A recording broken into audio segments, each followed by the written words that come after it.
In the Gospel from Matthew today, Jesus makes it really clear there's the two greatest commandments. Love God with all your heart, all your soul, and all your mind. And the second is love your neighbor as yourself. It's really a culmination of the 10 commandments when you think about it. Because when we look at those 10 commandments, there are several that talk about loving and serving God, and the others are loving and serving our neighbors. In 1951, small town in western Kansas, a lady named Bonnie married a Catholic man. Now, Bonnie was a Protestant, Bonnie was a Methodist, but in 1951, it was pretty common for somebody to marry a Catholic and then convert to the faith. Bonnie did not do that. However, Bonnie really led a pretty interesting life.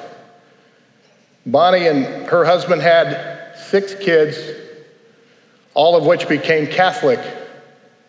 Bonnie could be seen at Mass every Sunday with her husband and her 6 kids.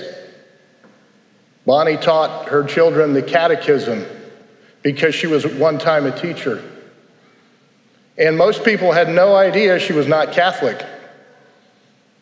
But she went to Mass with her children and her husband, and she also went to her church as well.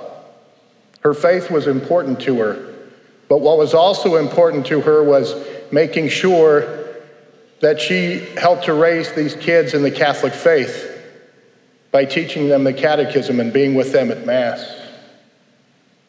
She also had a real love for Scripture, reading Scripture. She played piano, so she played songs, Christian songs or gospel songs. She loved it.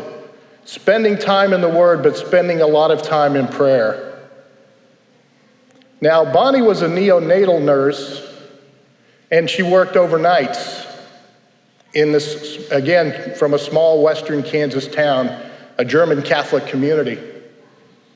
She'd work overnights and then come home, sleep for a few hours, and then she would go out and visit some of the elderly in the community, checking blood pressure, checking blood sugar levels, maybe changing a bandage that needed it, just checking their overall health.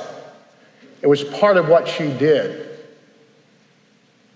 Many people didn't know that, and when she passed away in 2010, at her funeral, it was talked about this, as she was called, a silent hero. Bonnie served others very quietly. She didn't want recognition. Her son, who died at 23 years old, was very much like her as well. He would care for the elderly, he'd pick them up and take them to the grocery store or deliver groceries to them. Bonnie was the epitome of what we hear in today's gospel: loving God and loving neighbor. That's a challenge for us at times. How can we love God more? And I think a lot of times what happens is when we really deepen our faith in loving God, that spills over into our love of neighbor. And I always talk about the fact that prayer is the foundation of growing closer to God. That's our foundation. Prayer is one of those things that's so important.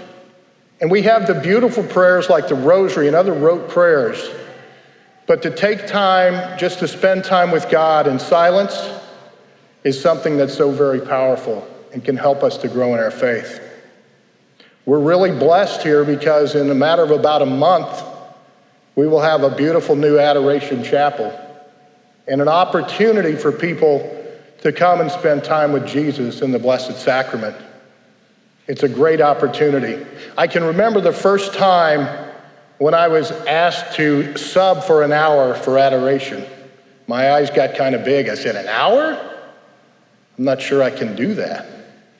But what I found was that hour soon became something that went so fast every time.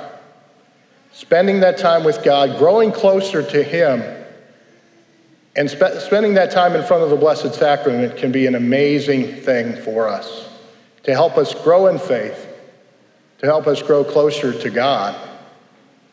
And I think when we do that, when we really grow in the love of God and love God with our heart, soul, and mind, that carries over to our life and living with others and caring for our neighbors. Because when we can do that, our whole world can become a better place to be.